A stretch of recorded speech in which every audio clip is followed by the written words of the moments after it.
Let's get to that story that's happening in Britain. It certainly does look set to, the UK population looks set to elect Labour Party leader Keir Starmer as its next Prime Minister when voters go to the polls today, sweeping Rishi Sunak's Conservatives out of office after 14 often turbulent years. Opinion polls put Starmer's centre-left party on course for a landslide victory as voters turn their backs on the Conservatives following a period of infighting and turmoil that led to 5 prime ministers in 8 years. However, surveys show many voters simply want change rather than fervently backing Labour, meaning Starmer could enter office with one of the biggest to-do lists in British history, but without a groundswell of support or the financial resources to tackle it. Let's get a bit more clarity, and SABC News' correspondent Stuart Smith is standing by. So, Stuart, we're seeing that voting, I imagine, has already started, and this is a big one. I mean, we heard from the introduction that this is a massive turning point predicted for the British population. Yeah, absolutely right. Polls just opened a few minutes ago here in the UK, and they'll be open until 10 p.m. local time, at which point counting will immediately begin, and we may have a result, and looks like a new government by Friday morning here in the UK. Indeed, what's being predicted is a massive Labour majority, and when we talk about Labour and success for the Labour Party here in the UK, we're often comparing it to 1997 when Tony Blair won a landslide majority. It looks like the Labour Party is predicted to do even better than that, but as suggested, it's not so much a huge enthusiasm for the Labour Party, but an absolute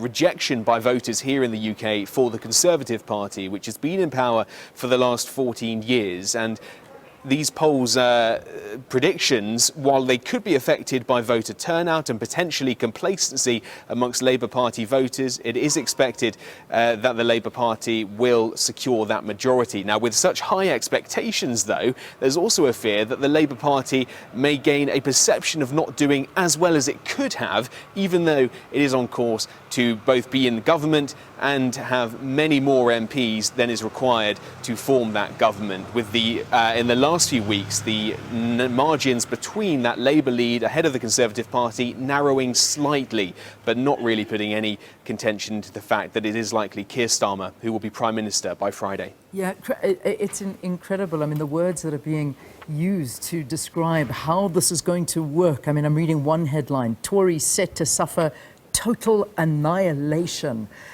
Final mega polls predict. That's just one headline that's jumped out at me.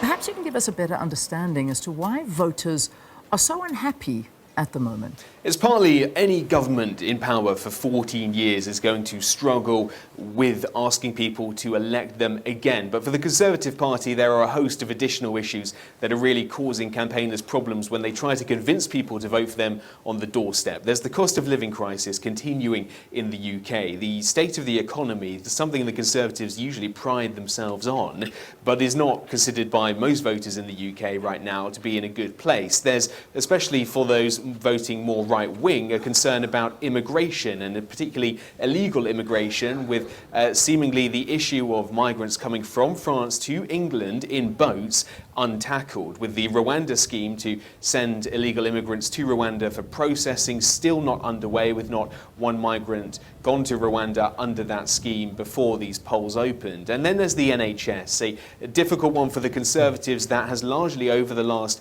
decade seen a decline in resources and an increase in waiting time, something the Labour Party says it would fix, and something that's very dear to British voters' hearts, and something the Conservatives have still not managed to fix. All of that on top of accusations of poor governance from the Conservative Party, senior ministers breaking the law during COVID, many prime ministers in a short 5-year period. All of that adding to a sense that the Conservatives are not offering a stable government that people would appreciate. Yeah, let's just get as I let you go, let's talk about how the voting process works. You know, obviously, as you say, polls opened, you're expecting an announcement perhaps tomorrow morning. Perhaps you can talk us through, is it, I'm drawing a comparison between how South African voting works and, of course, how it works in Britain. So perhaps you can give us an idea of what to expect through the day and then tomorrow.